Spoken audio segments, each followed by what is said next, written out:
Welcome, everyone, to another edition of Your Impact Attack. That's right, it's Your Impact Attack, and it may look very similar to how it used to in terms of the show Impact Wrestling, because there may be or may not be the return of some lights on the show. It looks like the war is not over. It's just as I cautioned that the war would not be over. I said, let us not celebrate our victory too soon. And lo and behold, we have the January 19th edition of Impact Wrestling to discuss for us. But who is us? That is Jamie the Vet Williams. And of course, I'm joined as always by my co host, Brandon. Hey, Brandon, when you saw these lights, you must have thought, oh, it's not over. They kicked out at 2 9/10, man.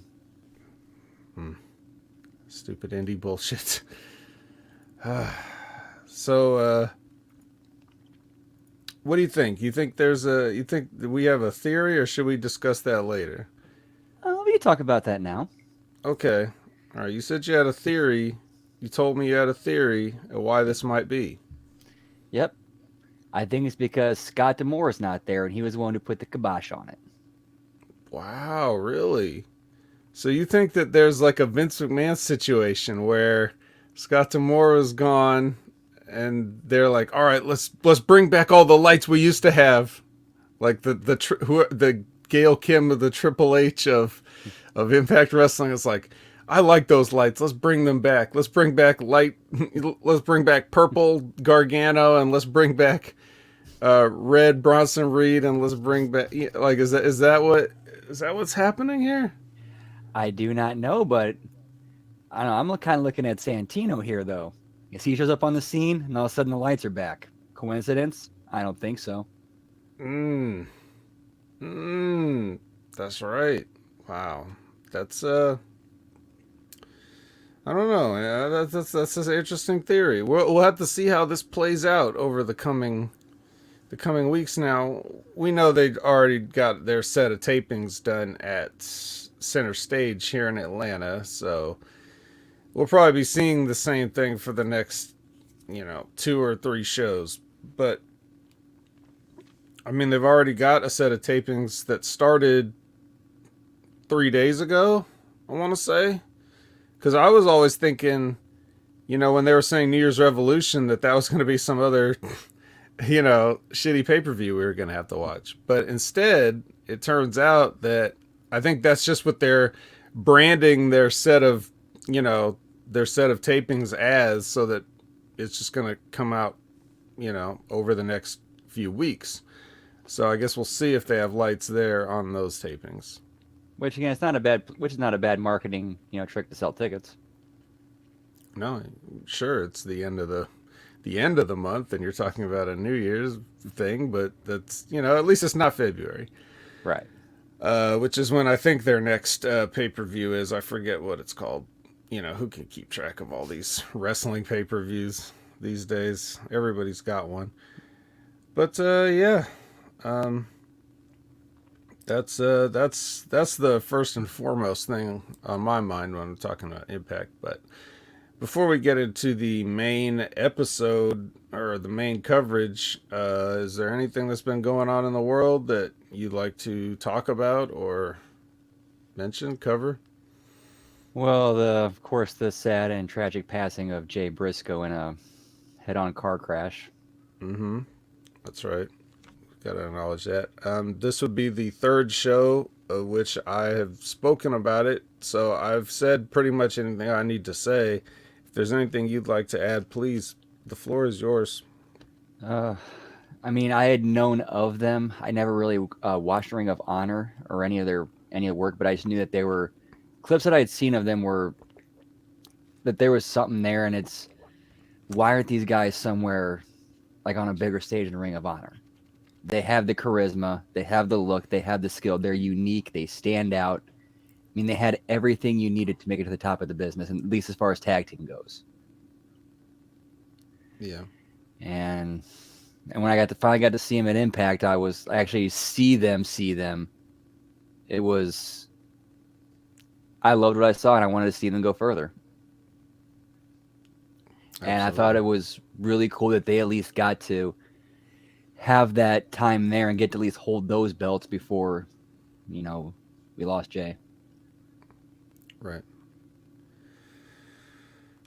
I Yeah, mean, I obviously, you know, stuff's more important than the belts, but it's, you know, sure. still a cool thing. Yeah, of course.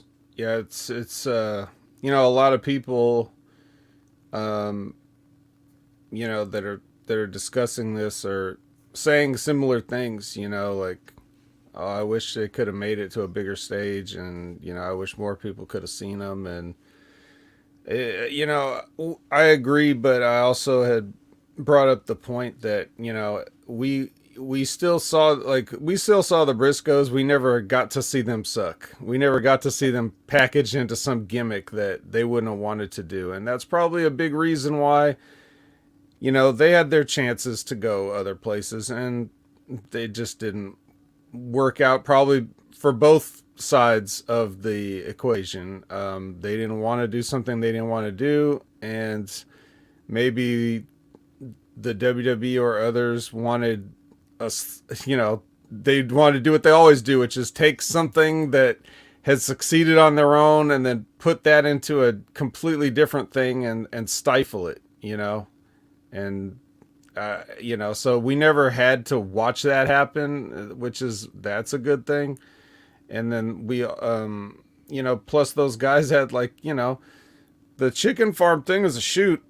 I don't know if everybody realizes that they actually do work on the farm and it is a job. So, you know, going on the road for 200 and some days a year, you know, that's not good for business, my friend. So it just logistically, things like Ring of Honor will always work out for them better. And being able to stay true to your character and not worry about money and just do wrestling because you love it, you know, that's just another reason why these guys are awesome. Um, so, uh, yeah, well, what can you really say at this point? His daughters are gonna have a tough road to recovery. Like, I think they'll be fine, but I just think, you know, this must have been a really, really violent and horrific car accident to not only, you know, require all this surgery and care for these two young girls, but you killed a pro wrestler. It's not easy to do that. It's not easy And to kill a pro wrestler, bro. and the other guy driving. Yes. So, um, man, but I mean, obviously the kids will be taken care of. The GoFundMe has raised just a absolute, you know, ton of money. So that was never going to be an issue, but um, it's going to be tough for them. So, you know, we're all cheering for them, um, for sure.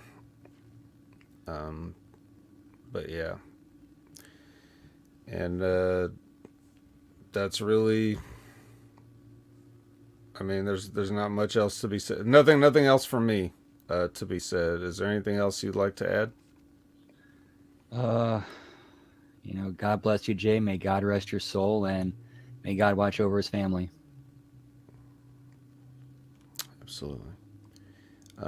Well, I mean, we can transition right into the episode from here because they had a word about Jay to open the show. Tom read a statement, so they got that in there. And then we had a recap of Hard to Kill. So if you missed Hard to Kill, then you got to see a few highlights here. This was about, I don't know, 2 minutes or so. And even make it even kind of worse is you open with the mentioning of Jay, and then it goes right into the opening of Hard to Kill, which is the tribute to Don West. It's like, fuck, man, it's too much real death, man. Yeah, it's when it rains, it pours sometimes, and it's, you know, the pay per view name is not great.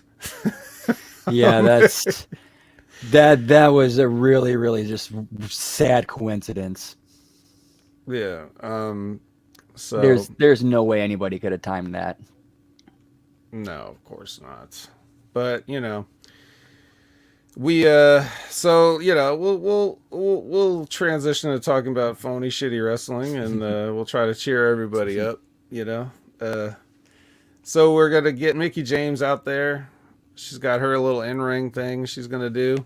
Um, she's gonna talk about how whatever you say when you're the baby face and you're a champion and you did the thing you said you were gonna do. And then Bully Ray comes out.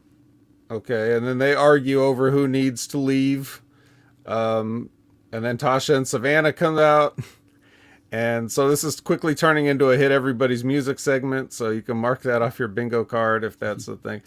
So Tasha and Savannah beat up Mickey, and then Frankie Kazarian and Jordan Grace come out and run them off. Then Santino comes out and he tries to make a match. Okay, for some reason he can't do it. He's confused. Then Ernest the Cat Miller comes out, of all people, and just he doesn't really say anything except for some catchphrases, and then somehow that inspires Santino to get it, whatever he wasn't getting before, and then I'm gonna guess some scripted stuff was forgotten by Ernest Miller here, and then a mixed 6-man tag is made, and then they played the Cats music through the break because when they come back, like they're still playing it. Like when they come back from break, it's like you still hear a few notes of it, and then they ring the bell, and then we get Tasha and Savannah and Bully versus Kazarian and Grace and James. All right, before we talk about any of that, what do you make of the opening to this show? Man, I was excited when I read that Ernest Miller was going to be on the show tonight. I'm like, all right, I loved watching him in WCW. Hope they do something cool with him on this show. And then he does the Teddy Long spot. Like, that was the Teddy Long spot. Santino doesn't know what kind of match to make. You got 3 heels, 3 faces. It's right there. You have the Teddy Long Holla Holla play a tag team match. Instead, it's Ernest Miller. Like, well, somebody better call his mama. I mean, what do you want? What do you want me to say? Did anyone, in fact, call Ernest Miller's mama? that's a good question. I don't know. I don't think this question was answered throughout this 2-hour runtime. So yeah.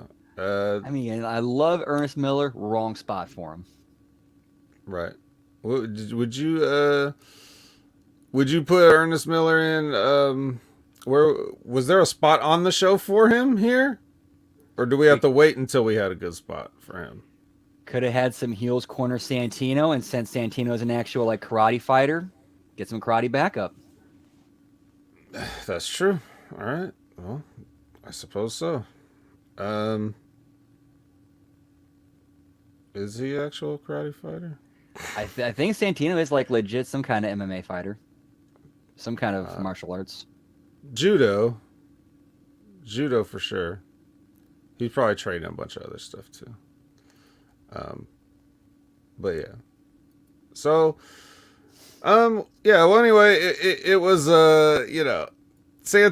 Even if Santino doesn't know what to do, he can talk himself out of anything. That I know from firsthand experience. But the cat, on the other hand, I don't know if he was supposed to say something else. I don't know, but anyway, what? They did seem a little lost. You know what, though? I think the fans were just like, when you're there in the building, you're just like, yay, Ernest Miller. You don't really think about it. I don't know if they are yay, Ernest Miller. Maybe they aren't. Maybe they didn't care. I don't remember the reaction, but I liked it. It was fine. I like those guys, so I didn't really care. One thing I thought was interesting, too, was when Tasha and Evans came out, where was Giselle and Jay? Did they form this little alliance? What happened to that? That doesn't figure into the match plans. we can't be doing that. Then we'd have to get 2 other baby faces, and it would have to be this whole thing. We'd have to have like a 10-person or whatever. So I don't know. But yeah, but for the match itself, they actually did some intergender stuff mostly at the end. But it was mostly Mickey taking the heat and getting the win somehow after tagging back in. With the flying sit on your face from the top on Tasha Steelz. Um, that's her move. And then Masha comes out at the end and one more person to hit their music after all this, and Masha hands over the death warrant. So, did you have any thoughts on the match, or I'm sure you're interested to watch Masha and Mickey go at it. I thought it was the wrong finish to have Mickey pin Tasha because you still have that to play with down the line. Mm-hmm. But Masha and Mickey should be good. Should be. And as far as like the match goes, Bully, people need to watch him and how to be a heel, how to do character work in the ring while in between your moves. Right. I think that we can definitely say that Bully Ray is maximizing his heel stuff so that he has to do the least. But that's a good thing.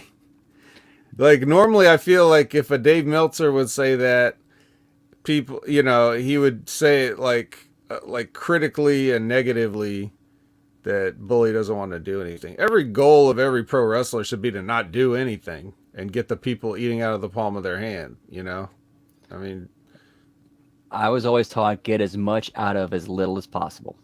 So that way you give as much of your body and your bum card as possible. right. And it's something that you see the older guys do, because when you're younger, you don't think about that. You think you want to do things. You think things are the things that get you over or whatever. And you don't learn until it's too late most of the time. So that's why when I see young guys who get it, I'm like, good, your career will be extended now because you're not throwing yourself wantonly at the the canvas or the floor or a steel guardrail or whatever else, things that you can hurt yourself on. But yeah, so.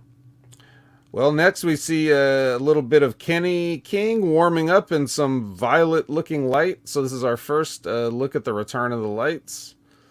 And then is if you missed that, if you didn't catch that going to break, then you really saw this, because now Santino and Ernest are in front of what can only be described as a lilac brick wall.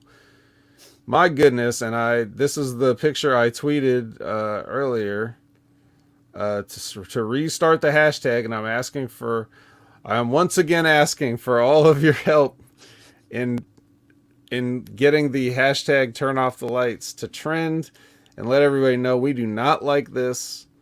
This is too ugly and too stupid. So Santino's talking about some match that he made, the Golden Six Shooter match, where it's got Chris Sabin, Fat Eddie, and 4 animals: the Rhino, the Swan, the Moose, and the Callahan. So all right. And Ernest Miller just says, somebody call my mama, I guess. He said that again. He didn't really say anything of substance in these, but they just did. Yeah, either he forgot his lines or they did absolutely nothing with him. Hey, he's here. Let's get him on the show. Yeah. So who else gets to be on the show is Dirty Dango, because he's off to the side, just standing by the wall. There's no lights over here, so that's good. Santino wanders over and goes to talk to him. They talk about, hey, you had some time on the force, which is a good line. And then they're discussing police duties, and then Burt Macklin comes up, and he's very upset because he just overheard that Rich Swann, the guy that he beat at Hard to Kill, is in this number 1 Contenders Golden Six Shooter match, and he isn't. And he's rightfully angry. And that's a legitimate gripe. That's right. So, uh, you know, he's so Santino asks some advice for Dirty Dango, and he says, "Why don't you put me in the ring with this guy?" Or whatever he said, and then so there's your match for later. As apparently I've got a dog pound outside the window, one of which is Hatebot. Hatebot's a dog barking outside the window. All right, so yeah, this was funny because Santino was involved in it, but on the other hand, on the other side of the scales, we're being weighed down by the return of this ridiculous RGB lighting and weird choices for colors, even if that's the case. At least so what we didn't get on this episode, at least, was the whole we're in like a plain hallway. The wall is just like a plain white or light colored, and then there's just like one streak of like spotlight shining up on it. We didn't get that because that does look shitty, but we do get the full like the full wall coverage a few times. We'll talk about it later.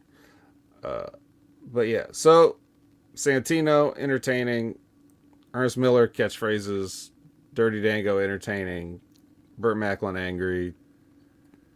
Your thoughts? What if this ended up leading to, get this, Scott D'Amore comes back and he has to fight Santino for control, and they decide whoever wins, or if Scott wins, lights are gone. If Santino wins, lights stay. And D'Amore, since he can't really, work that well, he gets Swinger to wrestle for him, and Swinger goes over.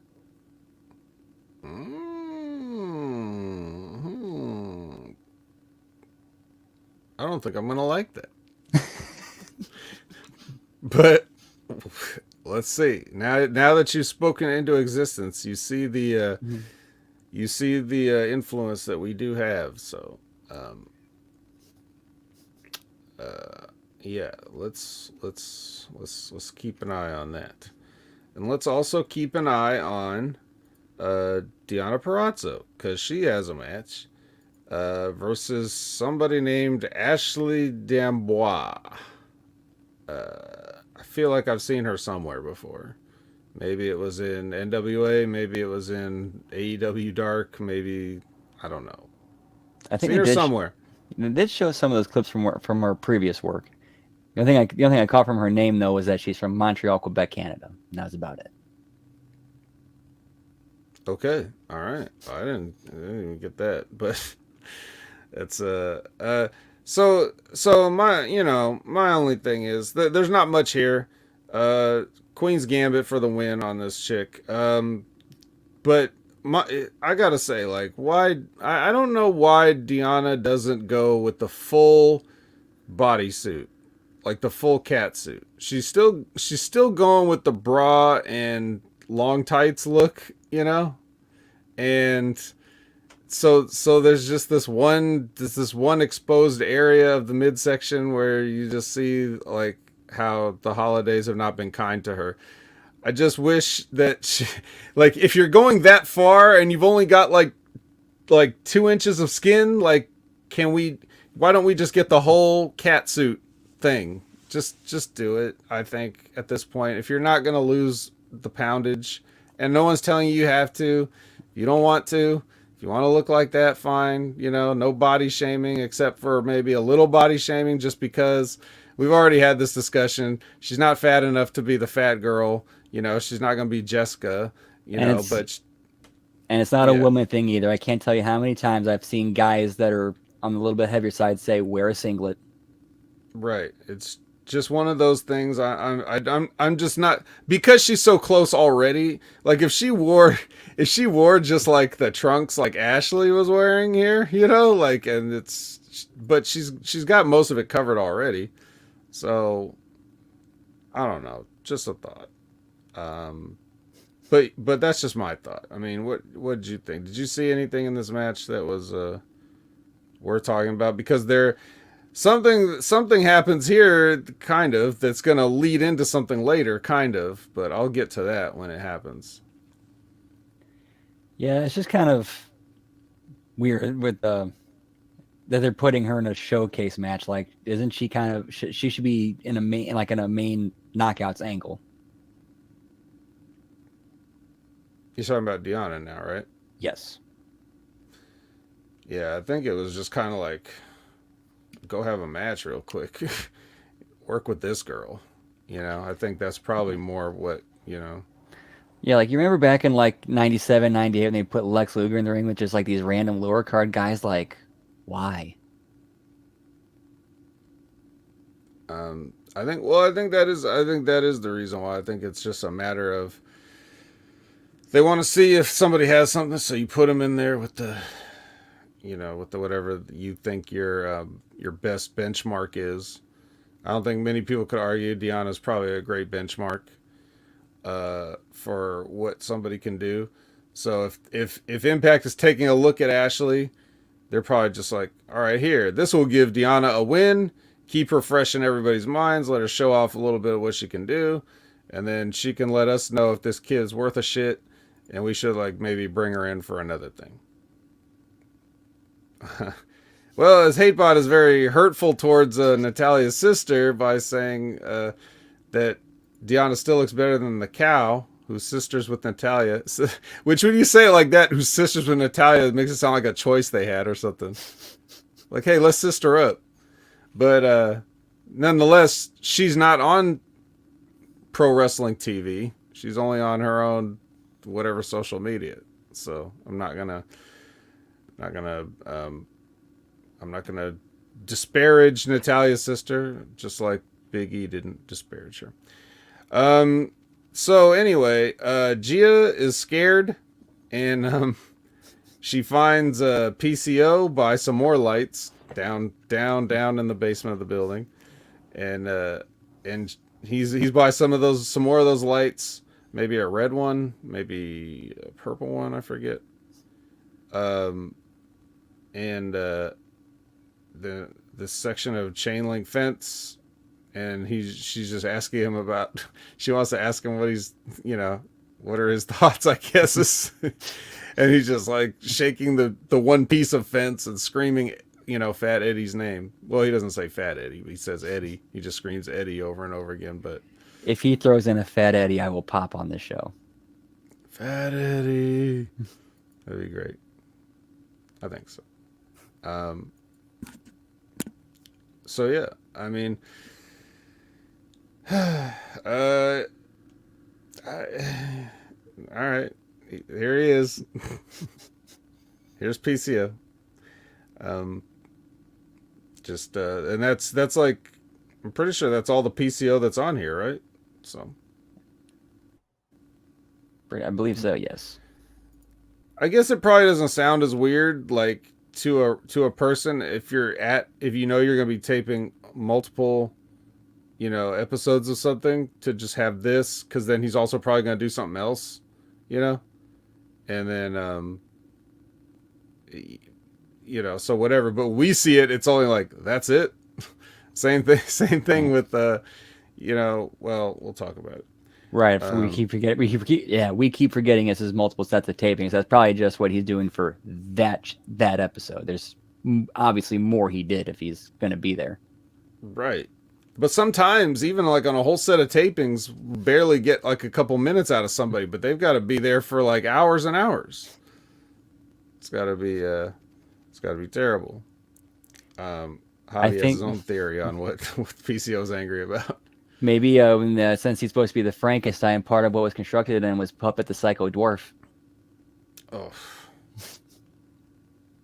No, damn it. No. Damn it. No. All right. A midget, a beaten off in a trash can. In a trash can. It's not the American dream that I want to see. Who did see something was Trey Miguel. All right. He saw Ashley's match as she's sitting there taking off her boots after the match, right? So he's like, Hey, Ashley, right? I saw your match. And Ashley Damois' response to Trey Miguel is, and I will reenact it here. Oh, cool, thank you. You just got dropped on your head, bitch. What are you so positive about? Like you're acting like you didn't just get spiked and beat on television. And someone says they watch your match and your response is, "Oh cool, thank you." No. Yeah. No.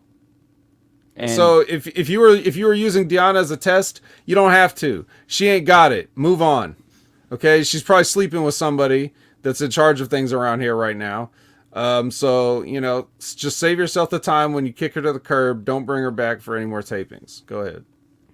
yeah, because like I at least I know if I was in her position and Trey Miguel started walking up like that, I'm like, get away from me, creep. Yeah, I mean, I get what Trey Miguel is doing, but Yeah, you have to her. have the reaction of like, you know what I mean? Like, yeah, oh, ow. Yeah, that was not a natural, correct response to that. But then again, that's what it is. It's tapings, right? Like, who knows when they shot this? Did they shoot this before her match? Did they, like, did she even think of that? Did she even think to ask, like, what is this, what is this for? Obviously, she knows it's supposed to be after her match, though, because that's what the content is. He's saying, I just saw your match. So even if she didn't have the match yet, if she knows what match he's talking about, she should be like, ow. Even if you're not selling your head or your neck or your back or anything else that a pile driver would injure, like maybe if you didn't know what the finish was, you still be upset because you weren't winning. So you should be like disappointed, at the very least. You should be downtrodden and disappointed that you lost the match and that, nobody wants to have a microphone stuck in their face after they lose. And you see how everybody acts when they do. And they sure aren't upbeat that somebody watched it. Hey, Tom Brady, I watched your game that you just got fucked by the Cowboys or whatever. And he's like, oh, cool, thanks. What are you talking about? Right. And if it's somebody that they admire, it wouldn't be a, oh, cool. Thanks to be a, oh, God. Yeah. Right. Anyway, though, yeah, so like you were saying, Trey Miguel quickly proves to be a creep. And she actually tries to call him back out for talking about respect because he spray painted a belt. And then he's about to, I don't know what he's about to do. Is he about to smack her? Like he gets up like he's going to get violent. And then Mike Jackson comes in because that's who we're waiting for here. We want Mike Jackson to come in and make a save and also make a challenge to Trey for his X Division Championship for next week. So, 195-year-old Mike Jackson, who I don't think has ever won a match, at least not on his Impact run. But he probably has. He's going to challenge for that X Division Championship for the honor of Ashley Damois. So, there you go. Are you excited to see if Mike Jackson is going to be the X Division champion? I could see them doing that if for just 1 week. If for no other reason than to punish Trey Miguel for not getting the timing on the spray paint, right? That'll learn you. That'll learn you. Next is the People's Witch versus the People's Creep. Which is, Taylor versus Killer Kelly. A bit awkward here. I mean, the ladies are working hard, but there was some timing stuff with this. I don't know whose fault it was. Maybe a little of both. Kelly wins with her Killer Kelly clutch or whatever. I don't know what exactly it's called. But yeah, so People's Witch, not I don't know. Kind of the momentum is gone here, and Killer Kelly's been gone for a little bit. She's back.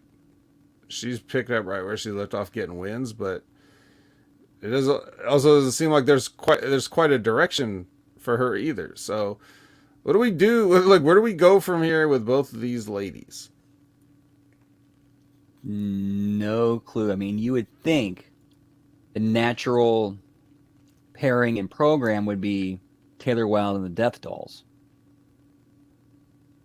You would think. And as far as Killer Kelly goes, why isn't she going back to pursuing? Wasn't she doing something with Tasha and Savannah before? Yes, and she went over. End of story. Like that, they killed that dead because there was no. It was just Killer Kelly beat Tasha, right? So, okay, feud over. No, like controversy. No, you already had two heels, so somebody getting screwed over wouldn't have even mattered that much. But nobody did. It was just a straight up loss, and now that's it. Tasha moves on to complaining how Mickey never beat her, and Killer Kelly goes on to whoever else she wants to stalk this week. That's the thing. When you put a period on the end of a sentence, you can't continue the sentence. Got to start a new one. But there you go. Do you think that might be who Giselle's mystery tag team partner might be next week? Is that who? Kelly? You think it's her? Yep. Well, it gives her something else to play off of. Like it's a good dynamic. I think just watch Giselle and Jay react to her and her creepiness. I think that would be good. That could definitely work. And So plus, but usually with a mystery partner, though, they like to do a debut. That's why I wouldn't count on that. But we'll see. What are you gonna say? oh, I actually forgot. Oh, all right then. So yeah, we'll take a look at that as it develops. I will say, and I did notice this during the match when Kelly did that suplex into the buckle. She actually gave Taylor room to bump. Which I never really see with people when they do that spot. It's usually like your whole body is going right into it, whereas Taylor actually had room to bump her back and her shoulders, and it was just legs going into the buckle. Right. It still sucks because the ring is so much harder in that area. But at least with that, you're not worrying about landing on your head and snapping your neck. Right. Yeah, I don't know, man. Yeah, some of these moves, like, why? I don't know. If you were gonna do like, so like if you were gonna do a thing, like if Josh Alexander, suplex somebody into the corner where their legs hit the ropes or whatever, which also hurts, by the way.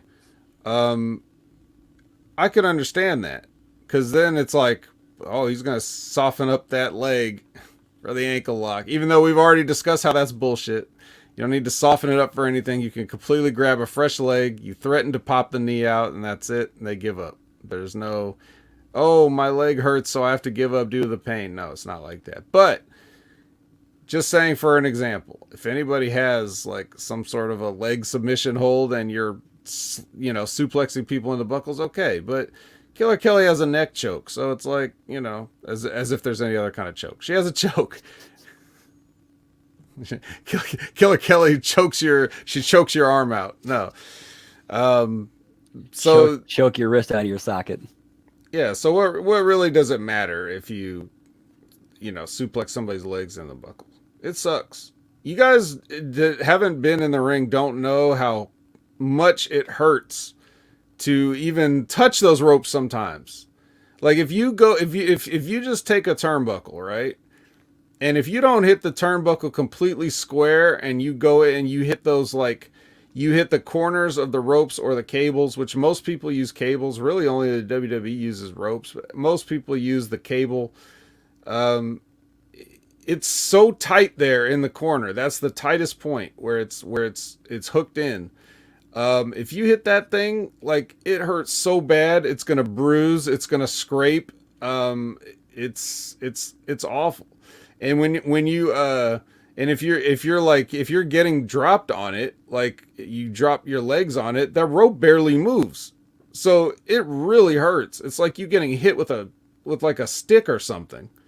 Like if someone just walked up to you with a mop handle and hit you in the back of the calves or the hamstrings or something.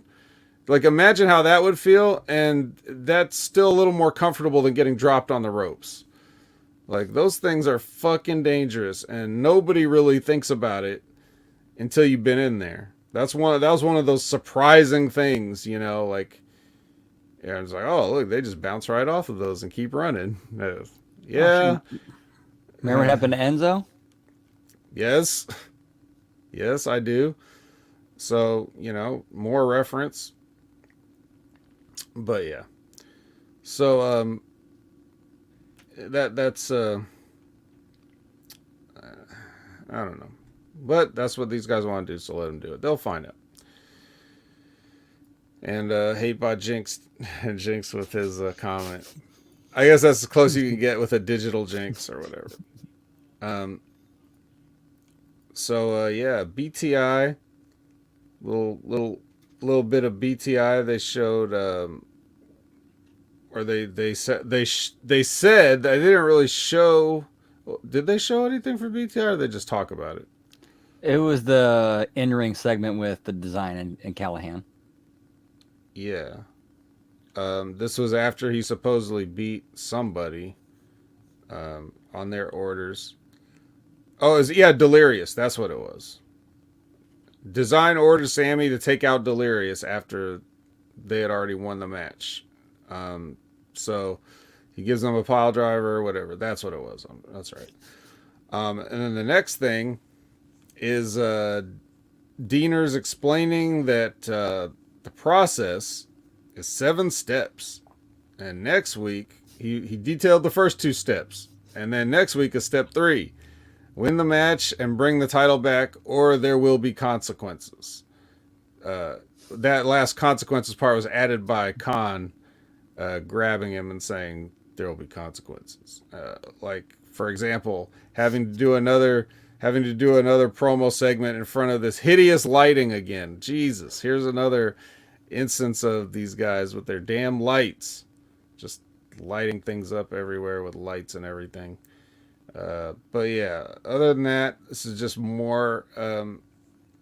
We don't know why Sammy's just going along with this or why he wanted to do it in the first place, but I suppose we'll find out when he eventually turns on them all, which you know he will. But yeah, but in the meantime, pretending we don't know that, what do you think about this? Is this intriguing enough? Man, with the way they're doing this whole initiation process, like the design's kind of coming across like some weird BDSM violent AA group, kind of. Yeah. That's like it. Follow these steps to enlightenment, or to cure your addiction, or join us. Right. Well, is that good or bad? I mean, Well, it does actually help people. In any case, it's more of a, it's just like we already discussed this. So it's just another cult in wrestling. We always have these damn cults and these cult leaders, and there's like multiple cults going on at the same time right now. The Rock's daughter joined a cult. You know, it's just, I don't know. I guess we've been to this well. I don't know if there's any more water in it. It's probably just like sludgy, gross water down at the bottom now. I don't really think it's anything fresh and clean for us to drink at this point. So, you know, is it just one of those things that's like, oh, well, this will get over. Like, does it? I don't know. Hey, so I'm not into it, but we already knew that, and nothing against those guys or anything, except whatever I've said on the air that's against them. But other than that, nothing against them.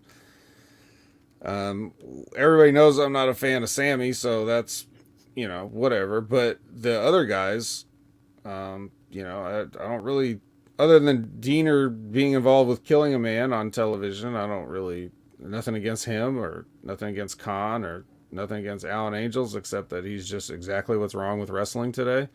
Other than that, nothing against him. Um, so yeah.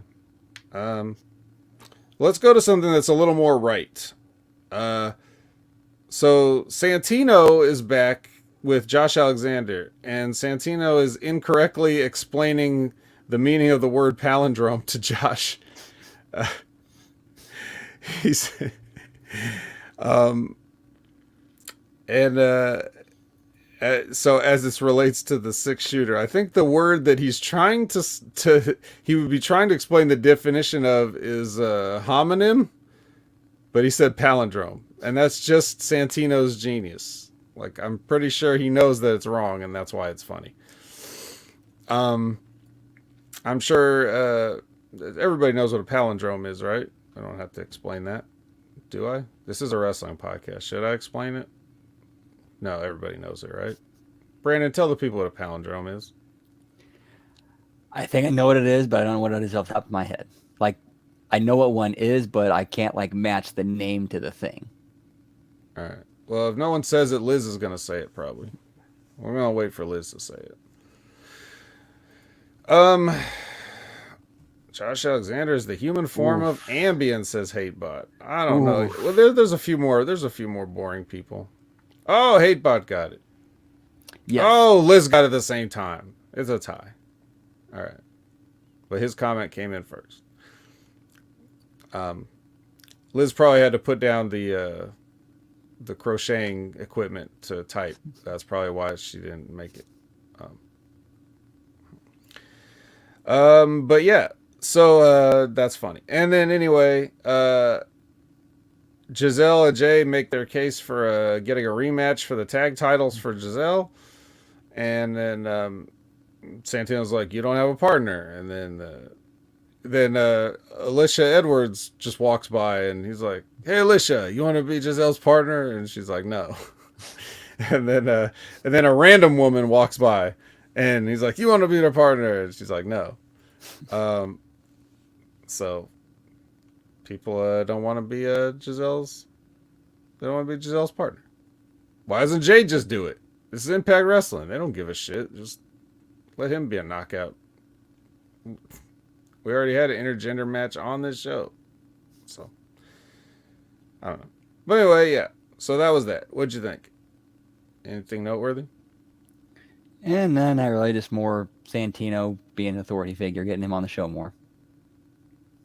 That's right. And then we get the fruits of his labor next because we have Bert versus Dango. Not much here. Again, not too long. It's very similar to he's in the Ashley Dango is in the Ashley Dubois position to get dropped on his head and beat. So that's what happens. Macklin gets the KIA, and that's that. I didn't really have any notes on the match. I know both these guys are just perfectly serviceable for the 5-minute slot that they're expected to fill. So they did it. No one died. I give it a meh out of 10. What about you? Not a good match. They're continuing to build Macklin. I think he's going to be the one to take the belt off Alexander. Think so, huh? And I think they're trying to just make sure the timing is absolutely right, so they're just kind of letting them simmer for now. This is what this kind of felt like. So this is sort of like the reverse Daniel Bryan, where you have a bunch of adversity and stuff you got to overcome, except nobody fucking likes you and nobody wants to see you do it, right? Kind of, yeah. That's it. And then, so when he finally gets to the end and climbs that mountaintop and becomes a champion, everybody will be like, "Oh, fuck this," and turn the channel off forever. Like, if you wanted to get more boring than Josh Alexander and you put the belt on Macklin, like that's the ultimate. All right, let's see them pull it off. See them pull it off. Major players with Gia, no music underneath. Um, Moose walks in for his one appearance on the show to point out the connection between their bad luck and Joe Hendry's arrival on the scene. And then Matt Cardona's just like, "Hey, I know what you're trying to do, Moose, but you're right. You're trying to get us to do your dirty work, but we're going to do it."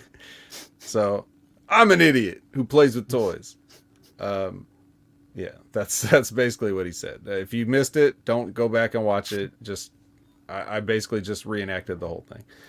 That's exactly how I wrote down. It's like, yeah, we know you're trying to get us to do your dirty work, and we're gonna let you push our buttons to get us to do it for you.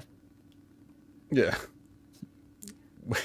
If I would have wrote the scene like that, like where Moose comes in and says what he says, and then Matt's like, "I know what you're trying to do, Moose. You're just trying to push our buttons and get us to do your dirty work." And then Moose just be like, "Well, what else were you gonna do?"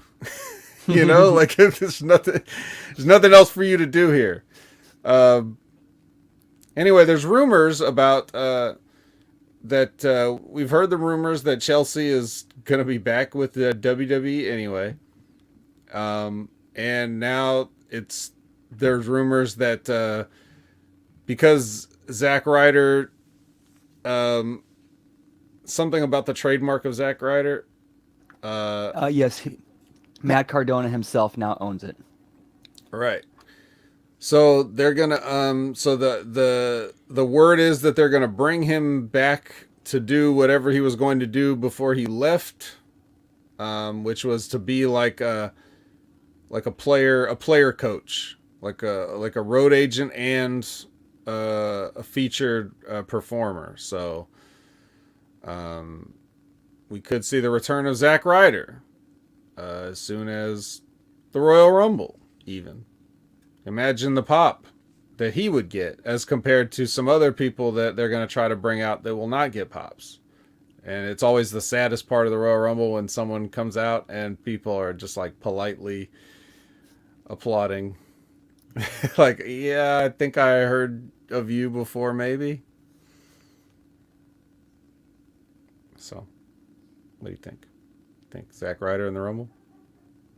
It is definitely a possibility, and I think he'd definitely get a pretty good reaction. Probably get a decent run, kind of not Cody level, but Cody-esque. Kind of like, he went out, made an even bigger and better name for himself, and coming home and showing Vince, like, saying, like, told you. That's right. Lab Rat says, if he goes back, will WWE be able to use his pool? Not only will they be able to use his pool, his pool will have its own 3-part documentary on Peacock. So, look forward to it. Mike Bailey warms up in front of a pink wall. I'm sure the wall's not naturally pink. And then we have this weird little, hi, I'm Dave LaGreca, and I have more listeners than this show by magnitudes, but I need to make my appearance here and make sure I get all 125,000 of you guys too. And he's going to sit down and talk with Tommy Dreamer, who just looks like a beanbag chair with a shirt on.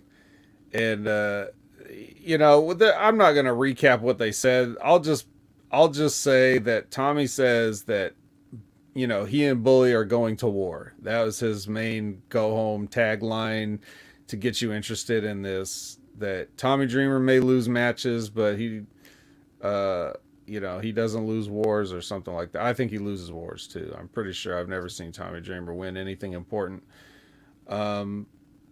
So yeah, here was this, and we needed Dave LaGreca for this. So there we go. I also liked how just for fun.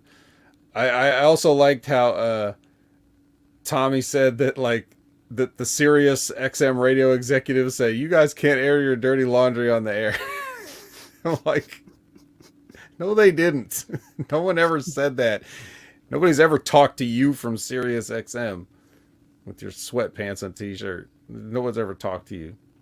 Get real. But it's still funny that he threw that in there. Yeah, we don't want people to listen to this show. Don't air your personal laundry on this show. How dare you guys try to make the show interesting? I did find it interesting that they brought up Devon's name and he was just let go. Devon was just let go? Yeah, I believe so. He announced that he's no longer with WWE. Huh. I didn't know that. Well, that's interesting. Is he coming back to Impact? Who knows? He it would actually at least make sense in the storyline they're doing. All right. Well, there we go. Maybe he's doing what Frankie Kazarian did and betting on himself. Although I don't know. He seems like he. How do I put this delicately? Devon seems as though he's enjoyed retirement up to this point. So I don't think he's going to be doing a Kazarian, but we'll see if he shows back up. So yeah, the main event is a pit fight, which we have advertised. And they took the ropes down, so they did kind of like the. This is very similar to what the blood sport thing that Josh Barnett does every once in a while. The shows that he runs, it looks kind of like this. I never watched a whole one of those, and I don't remember what the rules are. But in this one, they were saying that it's basically just you only win by knockout or submission. No pinfalls, no countouts, no disqualifications, whatever. However, I don't know. Well, you know what? Let me go to you first and get your overall thoughts on this and notes, and then we'll see if you cover the things that I would have said anyways, because then I won't need to. I actually liked this match. I thought it was different. It stood out, and I think this could be kind of like Bailey's version of the Lion's Den. Right. It's like I liked the story of the at least to me, this kind of felt like the story they're trying to tell of Kenny doing everything he could to get under Bailey's skin and get him to snap and get angry, and he did at the end. Mm-hmm. Like and the finish seemed more like it was a mercy move by the ref rather than like a decisive yes. finishing. Okay. Although it was decisive. Yeah. Well, you know, as I look over and see that Buckshot Kid and Lizbeth were not fans of this, I'd be interested to hear their reasoning. Well, she says awful and boring, so she thought it was boring. But I don't know. I don't know what else I don't know if it would have been more boring than if these guys had a match with ropes in it. So I'm not really sure. Not really sure I agree, but I'm also not sure I disagree. I just personally don't care, but you know, it was definitely different. It was unique. It was hyped up and built to, so it felt like a payoff for whatever we've had to go through with these guys. But yeah. Anything else? No, this I wish they would have leaned into it more of the whole Bailey getting angry and more vicious and violent. Okay. Buckshot Kiss says the match would have been good if it looked real. Okay. Anything else? Sorry, I cut you off there for a second. Oh, that's good. What else? I mean, like this could have been like a character turning point for Bailey, where he has to come to terms with the fact that Kenny King was actually right, and he does kind of have that in him. So how can he figure out how to master that and control that? That's kind of his whole character and thing of, martial arts is self mastery. Hmm. So that could be like a new hero's journey and story for him to have to overcome. Yeah. And a new layer and a new dimension for his character. Well, it's weird, like, even though that is the story that obviously springs to mind, um, I also didn't. I feel like obviously Mike Bailey's been doing a very good job keeping his emotions in check. So much so that he doesn't have any. So I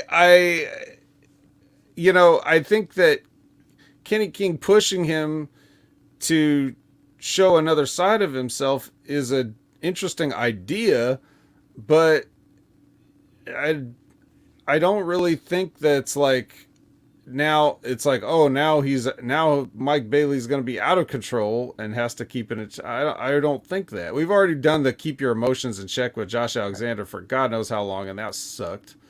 But I think with him, the direction would be is like the old martial arts movies where he learns how to control and master that, and then when it's time to bring it out and use it, he can just whenever he wants to. He has complete control of himself.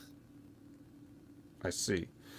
Well, we'll see if there's going to be that many opportunities for that to play out that way. I think that's a higher level of storytelling that maybe Impact is capable of, or not capable of, because you could do it, but are they going to be able to keep that in mind when they're working on all this other, when their direction is for PCO to sit in the basement with a piece of chain link fence and shake it and yell Eddie's name, and that, like, how are they going to convey all this stuff that you're saying without just coming out and saying it? So I think we'll just have to take a look and keep our eye on that and see if they do it. Um, so as Liz says, it's partly because I find Speedball boring AF and just tend to put on socks when he's on the screen. Um, like you know, I understand that. But I was thinking this match was more or less like any other match, except for the fact of you know the rules that you can only win those two ways, right? But even if you didn't know that, if you worked a regular match and it ended the same way, if you just said no DQ match and it still ended the same way or whatever, you could have even had the same finish. It wouldn't have been out of character for a referee to stop a normal falls count anywhere or a hardcore match or whatever the same way. Like, oh, Kenny can't continue, let's stop it. You could have just as easily done that. So kind of what made the gimmick of it was that you have the ropes off, so it's just a platform, but you don't even really need the platform. If you're just going to be able to go out and do whatever you want on the mats or on the ramp or any other place, it's kind of doesn't mean anything. You could have just said this was a no DQ match. So I would have rather they done something where there's some kind of penalty for leaving the ring. Like if you knocked off the platform 3 times or something like that, then you can work a story with that. Or if you something like that to make it like, well, why is this, or even if you lose when you go off the platform, then you could tell a story there. It wouldn't have been exciting, but you could have teased it. You could have the same finish, but of course you can't have the finish of having a steel chair or whatever. Obviously you can't do that if you couldn't have gone outside to get one. But just working the idea of within the confines of, I can't leave this platform to build the story of the match and then figure out a finish based on that. The way they did it, it was just, this could have been any match on any night. There's way too many matches that don't have rules in wrestling. So this is just another one. So I think adding rules is now more exciting than taking rules away. You know, like adding extra rules is now like, ooh, here's something. To me, it is just because I've seen all this stuff anyway. You couldn't have told me that this was functionally any different than any other wrestling match that you see these days, right? Right. And it could also have been for the visual reasons too. Like you flip it through the channel, and it's like, wait a minute, what? It's the wrestling show, and they have the ring and the ropes are off, and it's like a different canvas, and they're like shoot fighting. Okay, I'll watch. I'll look at this for a second. Yeah. The other the other drawback when you try to do something like this, and this is to Buckshot's point about the match not looking real. You know, when you do this kind of stuff that's supposed to have like a more realistic spin on it, uh, it just kind of it would the more real that it looks, the more it exposes the rest of your product. Because if you actually had two guys that are working a shoot, then everything else just looks silly. You know, with guys leaping off of turnbuckles and doing flips, and you know what I mean. It just you wouldn't see any of that in a real fight. So the closer you get to reality, the more you bury everything else on your show. It's one of the biggest primary reasons why the Brawl for All, everybody almost universally agrees that it was a bad idea. Because how can you, like, if you're saying this is real and everything else isn't, then why am I paying money for the stuff that isn't? It just exposes it. So they almost have to work a phony pro wrestling style within this confines of this rule set and this setting. If they make it too real, it exposes the rest of the product. If they don't make it real enough, there's no reason to even do it. So it's a tricky position they put themselves in. That's all the higher level psychology of the entire booking. The guys themselves did the best they could. I thought they had some really good stuff in it that looked good. It probably felt pretty intense in the building. They took some good bumps, except for at one point Kenny King came off the ring and did a blockbuster on Mike, and Kenny hit his foot on the guardrail because the spacing. It should have been more like parallel to the ring, where he's coming towards Mike on the floor so that he can take the bump the long way.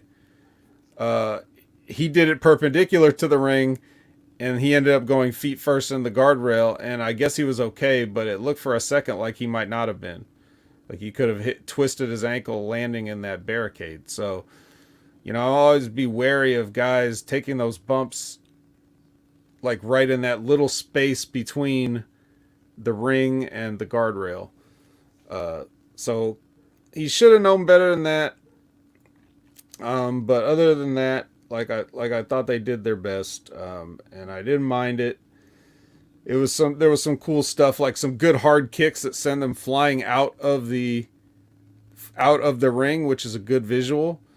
Which is why I wouldn't want to, you know, I don't know if any of them would have been good enough for a finish, but that's why maybe there could have been something else. Like you can only be outside the ring for 10 seconds. Or it's like there is a count out or something, or it's like you get I don't know. I don't want to have to think up rules on the fly for this shit. It's already over and done with. It doesn't matter. But you get what I'm saying. Like the guys took good bumps, and it would have been cool to see them being more stakes on actually getting knocked out of the ring somehow. So it adds a little more drama to it. But other than that, it was fine. I wasn't too disappointed. Yeah, it does add it could add, if you interpret it the way you described it, then you could add another layer to Bayley's character. Of like, you push me too far, so you get this now, and I'm in control until I'm not. So Right. And then the pit fight could be his match where it's like, all right, you want this side of me? All right, we're going in the pit.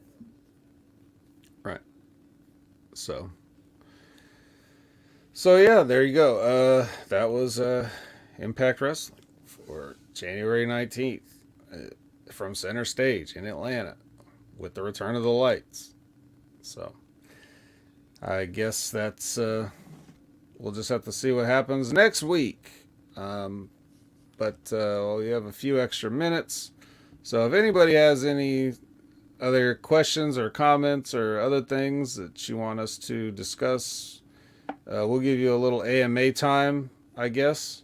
But while we wait for the questions to just pour in, um, I'll just say that what I didn't like about this episode for sure is just one walk on for Moose. Like, come on, and no Joe Hendry at all. Right, exactly. Joe Hendry, the guy that won the match on the pay per view. You know, the guy who's a belt holder. So, yeah, it seems like probably something we should do, right? I mean, I I really don't care like about how long the tapings are or whatever. Like, I want to see the certain people featured on this show, even if it's just for a few seconds. But some guys should get more than a few seconds, and especially guys that are champions or they're trying to get pushed. So, um, Buckshot says this was the best Impact in a long time, even though it had lights and he hated the main event. So are we just not going to talk about Jordan Grace's voices drop like 3 to 4 octaves? I mean, you said it. What else is there to talk about? A lot of people have been talking about that. In fact, everybody that brings up Jordan Grace talks about how her voice is lower. We get it. That's what happens when you have more testosterone in your body than is supposed to be there. Okay? What else is the conversation going to be? Is it snowing where you are? Do you like snow? It is not snowing where I am. I don't particularly have an affinity for snow, but too much can cause problems. I've been snowed in before. It's not fun. What about you? Snowing where you are? Not right now. No, I think we should be getting some later this week though. Okay.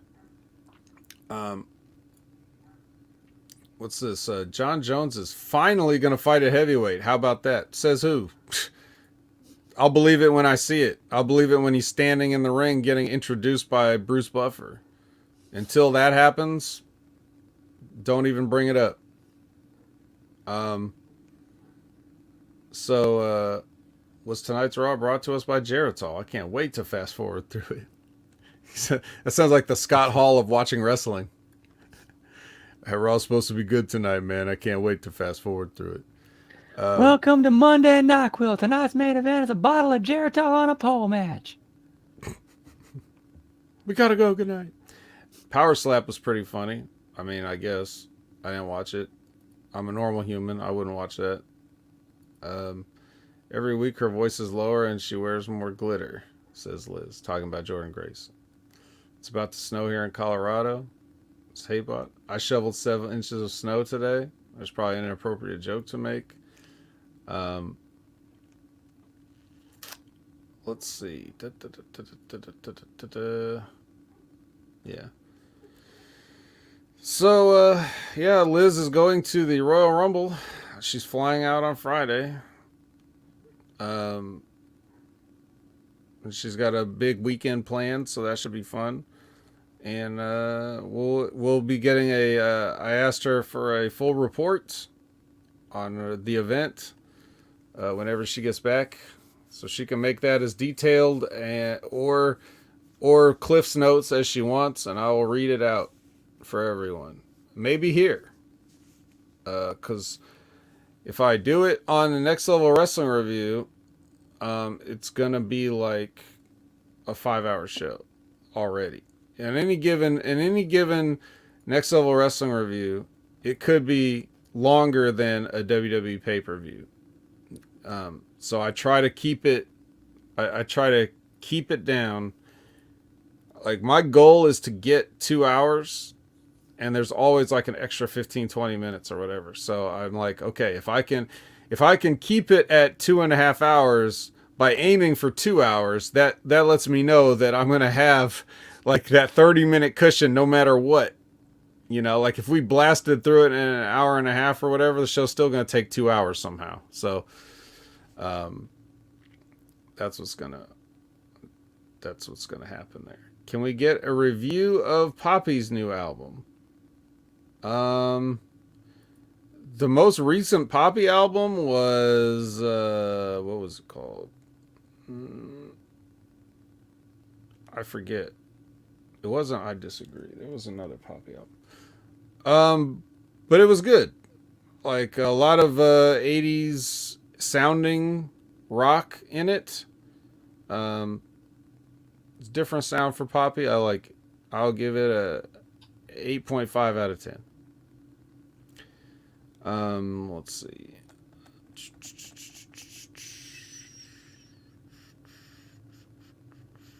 Well, kind of petering out.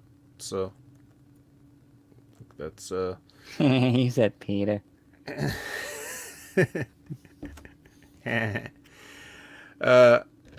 Yeah.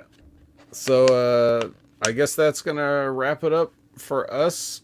Wrap that shit up, B. Wrap that shit. Wrap that gavel up. What the hell? All right. So Brandon, tell the people where they can find you. You can find me on Twitter at TransArchusTia, as well as Twitch at Miss Tia the Transarchus. We've been doing some Oldawar raid streams this past week since it just opened up, and having a lot of fun there. I'll be doing more of that this week as well, so catch me there. I'll be announcing when we're going live on Twitter.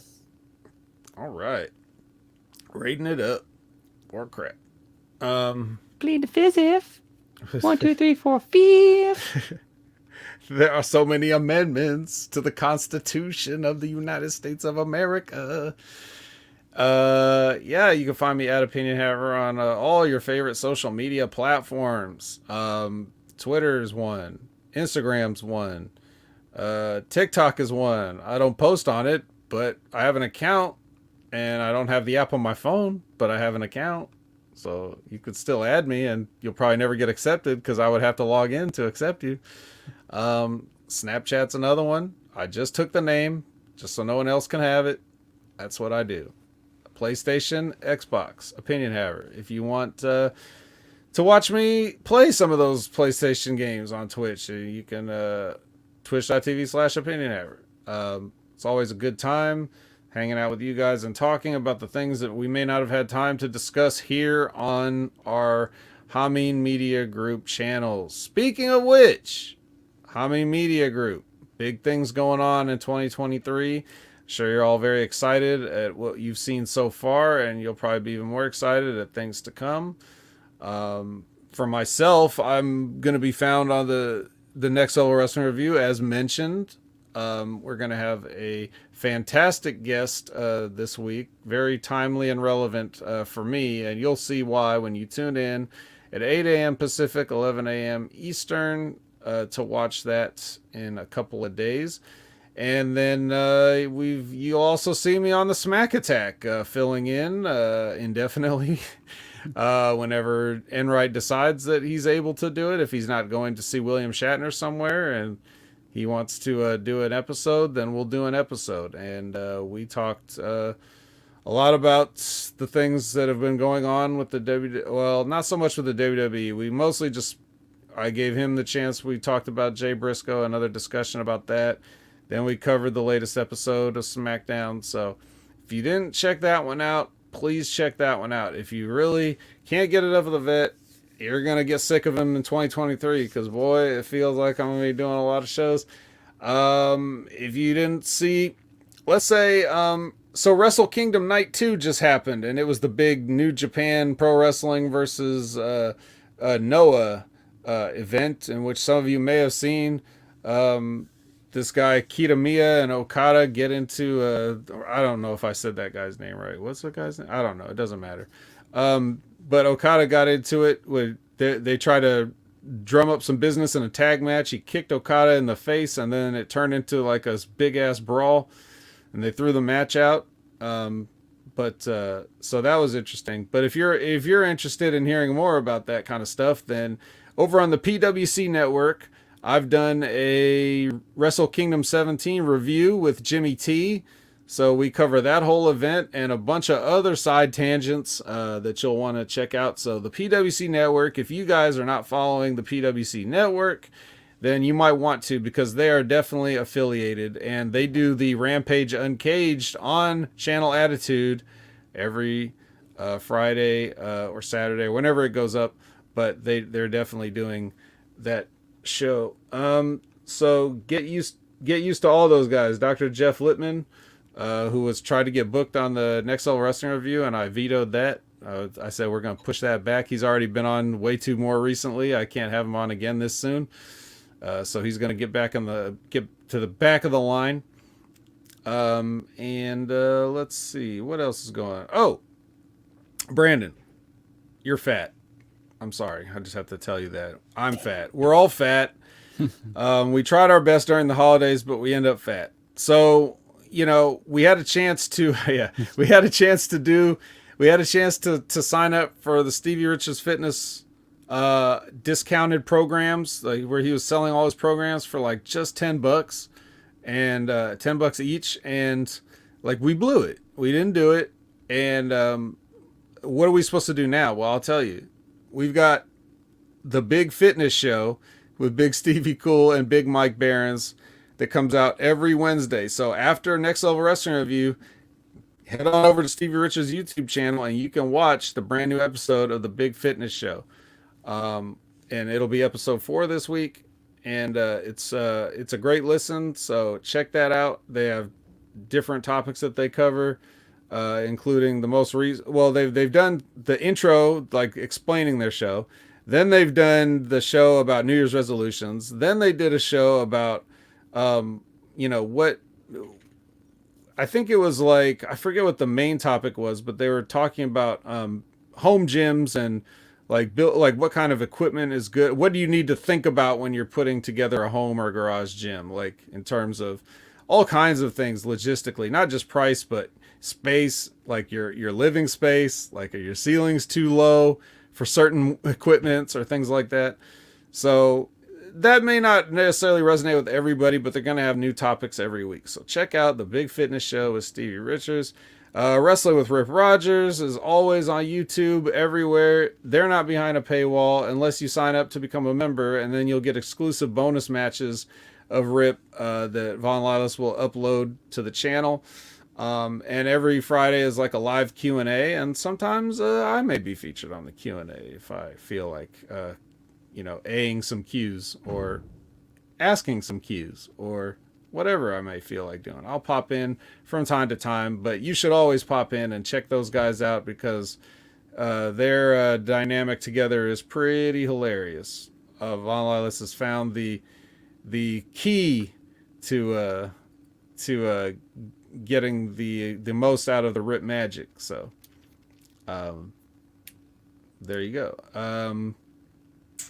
And that's quite a list of plugs that I did for us there, and I don't think we're quite done. Just one more shot at Channel Attitude. If you're watching us live right now and you don't have a Channel Attitude subscription, like, maybe you could dig into some of that that Christmas money that you surely got from your parents, and go ahead and buy yourself a subscription to Channel Attitude, whether you sign up for Hami Media Group, Russo Brand, or both.